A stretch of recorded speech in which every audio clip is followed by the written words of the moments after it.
think I had one of the toughest days in my life. That run was really brutal, and I think without this amazing crowd, I would have walked or not even made it to the finish line.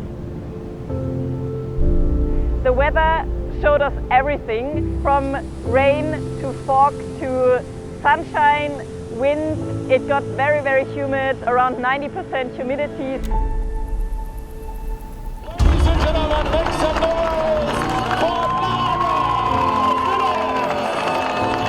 Hey guys, it's the day after the race and I can proudly call myself Ironman African champion.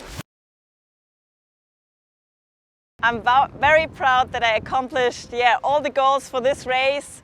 Of course, the win is always sweet, but the main goal was to tick off the qualification for Kona, for the World Champs, and both worked out, so I'm super happy. But it was definitely a very, very tough and extremely challenging day. Race morning at an Ironman starts very early, so the alarm went at 3 a.m. and we prepared for a big day ahead. I had my breakfast, did my warm-up, and when we came to the race venue, the sky was very dark, but there were some kind of weather changes going on, and we saw some thunderstorm coming in. That was something that was not on the weather app, and we were very surprised by this because we thought we will definitely do a full 3.8K swim. We prepared everything in transition. I did the swim warm-up, and then it was just 1 minute before the start of the Pro Men that they cancelled the swim and said we will delay the start for 30 minutes. And we were all very surprised. Of course, all the tension that already built up was gone, and we had to just wait at the beach. There was still some lightning in the background and you could hear the thunderstorm. And of course, it was definitely the right call, but then the swim got shortened to around 700, 800 meters, and we were allowed to start around 40 to 45 minutes later. And that was the first challenge of the day. I came out of the water in second position just after Fenella. She's of course an amazing swimmer. I tried to have a fast transition and then jumped onto my bike.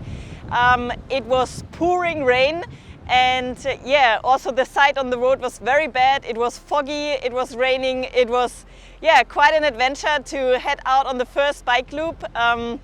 I rode with Fenella and Jade for I think first 30K, and then when we went into the last big climb before the turnaround, I decided to push it a little bit harder, and then I also tried to use the technical sections just to ride them safe but fast, to challenge the others a bit, and that worked out quite well. So at the turnaround I saw that I opened up a little gap, and from that moment on, to be honest, I didn't turn back anymore. I just pushed forward, and from then on I had a pretty solo ride.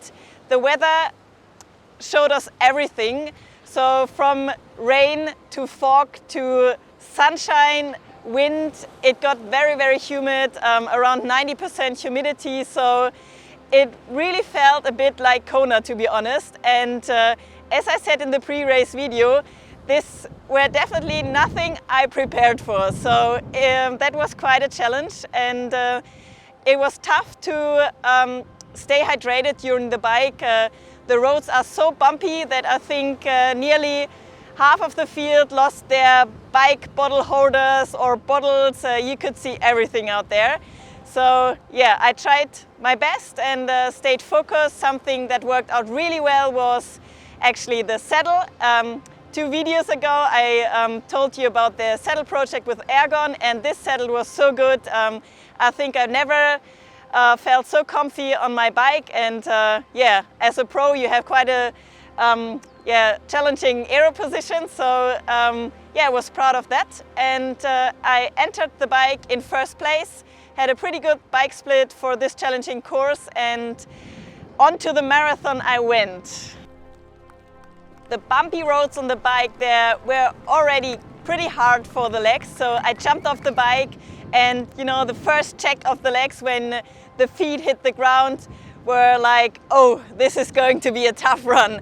And I went out on the course, and it's along the ocean, so you have mostly tail or headwind in either direction. I definitely preferred the headwind sections, as the tailwind was simply so humid and yeah, there was no air to breathe. So I tried to pace myself.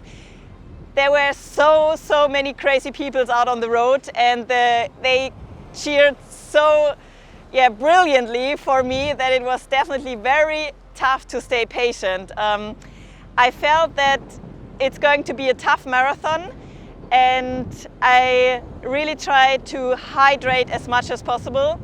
The volunteers did an amazing job. I think I never drank so much in a marathon. I also think I had to keep up a bit from the bike section, where I maybe had not enough liquids. And the first half marathon went all right, but then I really felt that the heat gets me, and I was more in kind of a suffer mode and tried to not overdo it at any point.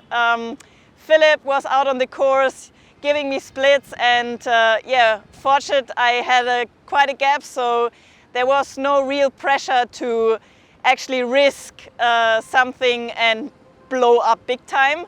So I just tried to focus on step after step and soak in the atmosphere, and the atmosphere here in PE was really epic.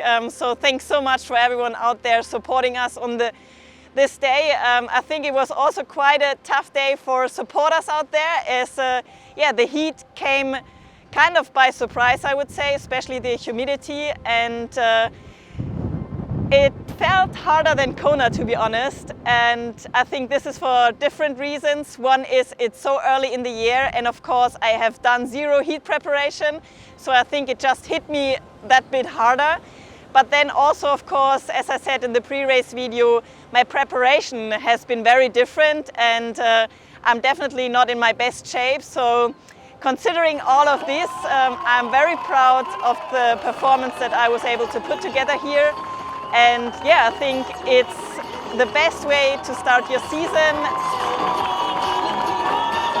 Oh, what an amazing result. She takes the tape.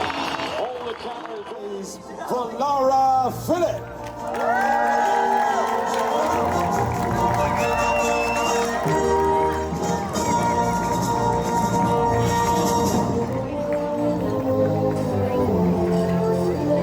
Receiving her gold medal from the NMC for Sport and Recreation. Thank you, Mr. Vasi Kamana. One more time, let's make some noise for our top three. Penny Slater, Fenella Langridge, Laura Philipp. And now it's time for a bit of fun with our champagne shower. Penny Slater was the first to get it away. Laura's having a lot of fun. Come on, Fenella, it's your birthday. There you go. I can't wait to start training again for all the other challenging races that will come this season.